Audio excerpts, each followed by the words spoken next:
Isang mapagpalang araw po sa ating lahat. Magandang umaga po sa inyo. Nandito na po ako sa sa malapit sa kubo na sinasabi ni Tatay Victor na tagpuan namin.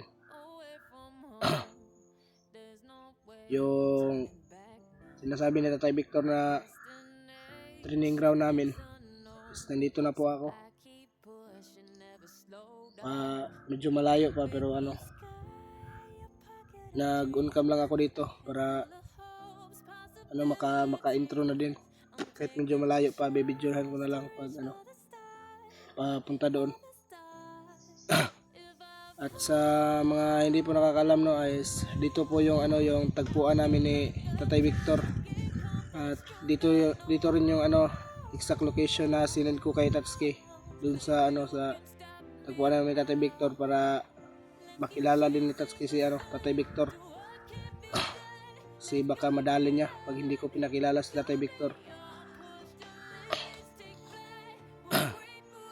Dito po yung tagpuan namin ni Tatay Victor kasi ito lang po yung alam namin na talagang safety na lugar.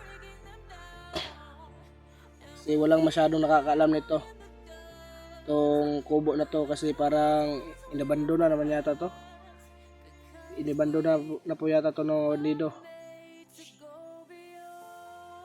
Kasi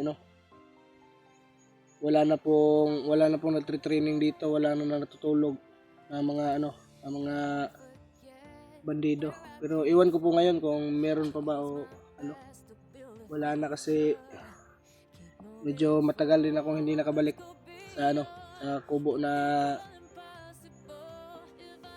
na yon, no. At sana makakarating po si Tatsuki at si Tatay Vic sa sa location na sinabi namin ng ligtas para para maganda po yung ng usapan namin.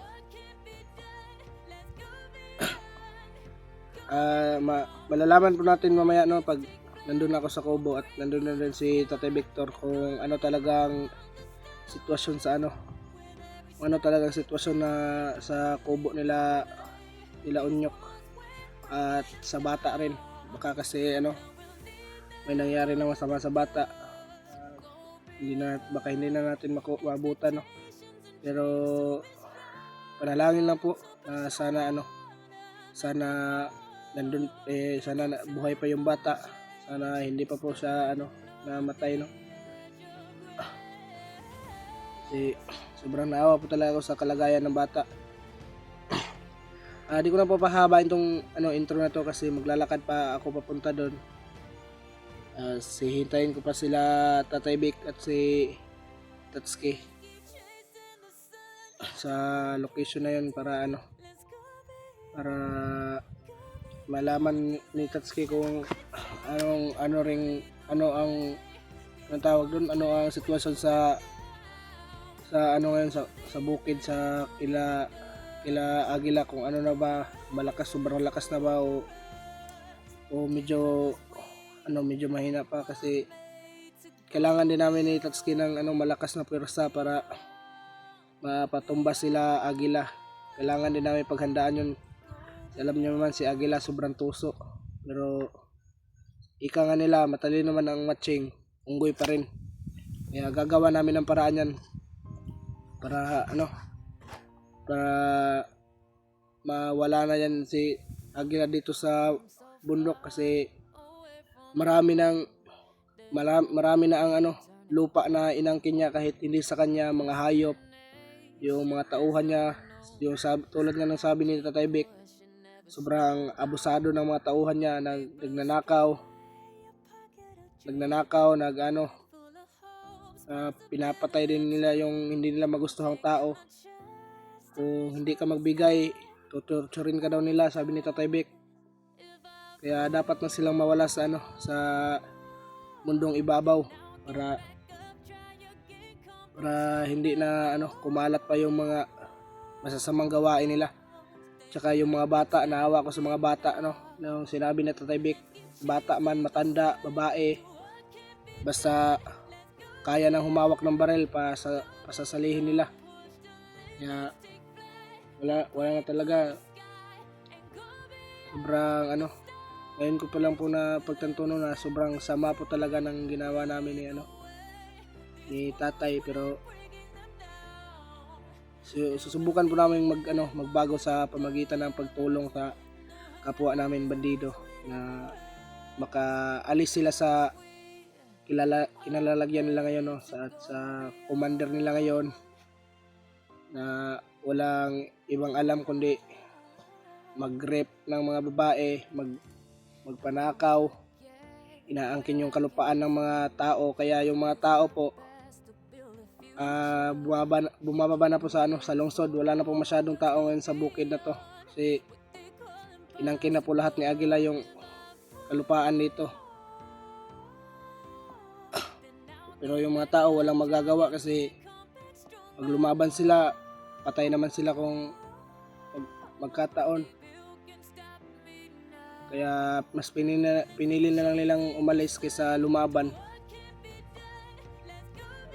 Kaya po kami nandito para mabigyan po ng saysay yung buhay nila, no, na yung pawis ng mga magsasaka na inalay nila sa kanilang kalupaan para lumago, pero ninanakaw lang ng mga bandido.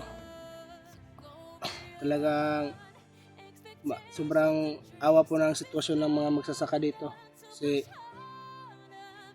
kayo dito, kayo doon, tapos nanakawin lang ng mga walang hiyang bandido, nanakawin lang ng mga tauhan ni Aguila, papatayin yung mga hayop nila, tapos yung mga prutas nila nanakawin, yung saging, niyog, kahit ano, basta makita nila na kaakit-akit sa mata nila, talagang kinukuha nila. Parang sila na yung may-ari ng bundok. Parang sa kanila yung bundok na nahulog ng ginana ba, pero talagang nagporsigido ako na matuto pa ng kaalaman para matalo ko talaga si Aguila, dahil desidido po ako matalo siya. Sana po is matalo ko po talaga siya para hindi na lumaganap yung kasamaan niya. So yun lang po. Maraming salamat po sa sa walang sawang pagsuporta nyo, at sa mga admin ko dyan, sa mga admin ng Team Dakila, no, maraming salamat po sa inyo sa walang sawang suporta. Yung binibigay nyo pong sentimo na pinapaabot sa amin, malaking tulong na po yun para makatulong din sa mga taong nangangailangan dito sa bundok para maligtas namin sila at mailayo kay Aguila, no. Hindi na po pahabain tong intro na to. So yan lang po yung intro natin ngayon, no. Kasi maglalakad pa ako papunta doon.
malapit na po tayo sa ano, sa kubo na sinasabi ni Tatay Victor, yung training ground namin.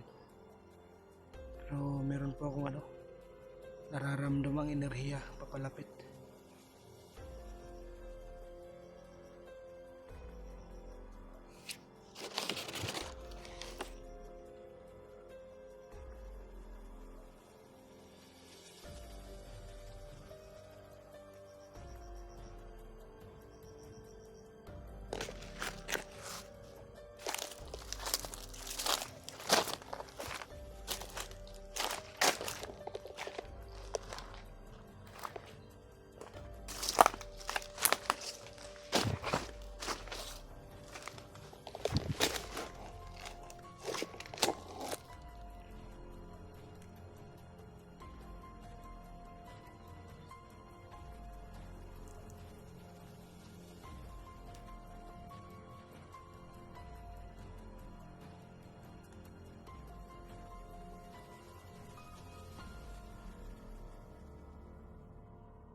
Wala na kabrad, nadawin na po natin yung isa.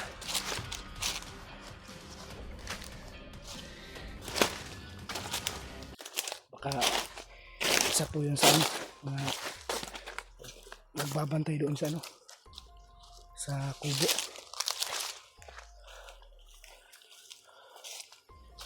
Baka marami po sila dyan. Kailangan ko po talaga mag-ingat.